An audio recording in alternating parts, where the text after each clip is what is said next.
Þá er komið að skýrslu bæjarstjórnar. Til máls tekur bæjarstjóri Ásthildur Sturludóttir. Forseti, ágætu bæjarfulltrúar. Það hefur helst borist til tíðinda frá því að bæjarstjórn kom saman síðast að Sjúkratryggingar Íslands hafa samið við Heilsuvernd hjúkrunarheimili EHF að taka við rekstri öldrunarheimila Akureyrar og hefur samningur þess efnis verið staðfestur af heilbrigðisráðherra og það var gert í síðustu viku. Við hittum forsvarsmenn Heilsuverndar á fundi í gær og það leynir sér ekki að þar á ferðinni öflugt fagfólk sem hefur metnað til að halda áfram því góða starfi sem unnið hefur verið á öldrunarheimilum Akureyrar. Nú eru blikur á lofti hvað varðar COVID-19 smit á Íslandi og svo var einnig fyrir páska.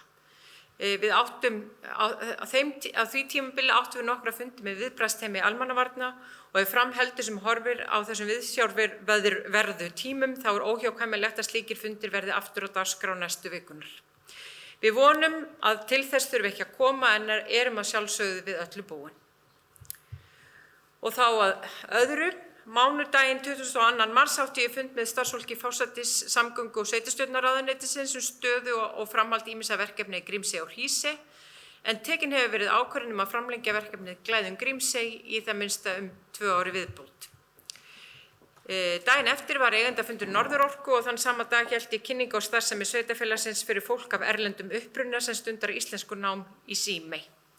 Við áttum síðan fjarfund með starfsfólki mennta- og menningarmálaráðuneytisins þau áform að koma á laggirnar listna með háskólastigi á Akureyri. Og loks var haldinn í Hofi kynningarfundur verkefnið Tryggð byggð á vegum félagsmálaráðuneytisins, samgöngu- og sveitarstjórnarráðuneytisins og Húsnæðis- og mannvirkjastofnunar. Og ég átti enn fremur stuttan fund með forstjóra Húsnæðis- og mannvirkjastofnunar skipulags- og byggingamál og brunavarnir. Föstudaginn 27. mars var aðalfundur Lánas- og sveitarfélaga haldinn og þriðjudaginn 30. mars áttu við ánægjulegan og upplýsandi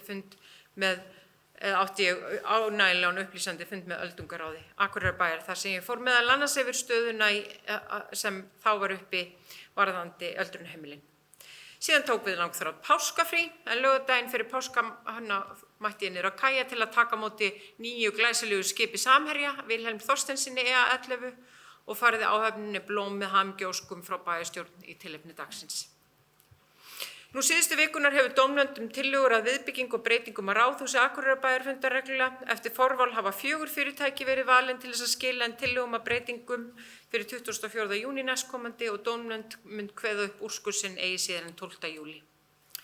Það hef ég upp á síðkastið átt góða fundi með suðstjórum hverjum fyrir sig þar sem hefur verið farið ítarlega yfir verkefni það sem af árinu, 90 dagasbrettina og starfsáætlanirnar.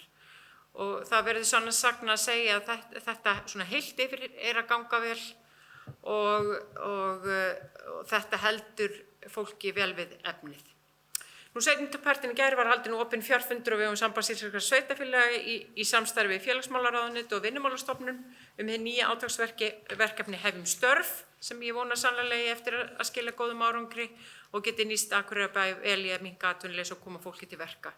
Og það má geta þess að við ræddum þetta sérstaklega á suðstjórafundi í dag. En annað var það ekki. Þá er bæjarstjóri Ásthildur Sturludóttir lokið máls og dagskrá er þá tæmd. Eftirtaldar fundagerðir eru lagðar fram til kynningar. Afgreiðslufundur byggingafulltrúa 18., 25. og 30. mars, 8. og 15. apríl. Bæjarráð 18. og 25. mars, 8. og 15. apríl.